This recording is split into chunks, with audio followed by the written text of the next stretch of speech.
সুপ্রিয় দর্শক শ্রোতা, আমি একটি বাউল সম্রাট আমাদের ফরিদপুর বাঙ্গা থানায় অবস্থিত সাধক চাইমিয়া বইটির লেখা একটি গান করব। গানটি অত্যন্ত জনপ্রিয় গান। তিনি এই গানের মাধ্যমে অমর হয়ে আছেন।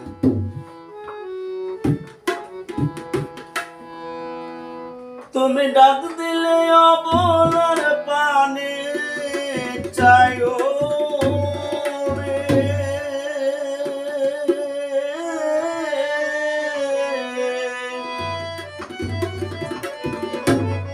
ও প্রাণের বান্ধব রে, আরে তুমি ধীরে যাইও ফিরে ফিরে চাইও রে। তুমি ডাক দিলে অবলার পানে চাইও রে, তুমি ডাক দিলে অবলার পানে চাইও রে, ও প্রাণের বান্ধব রে, তুমি ধীরে যাইও ফিরে পানে চাইও রে, তুমি ধীরে যাইও ফিরে ফিরে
বাউল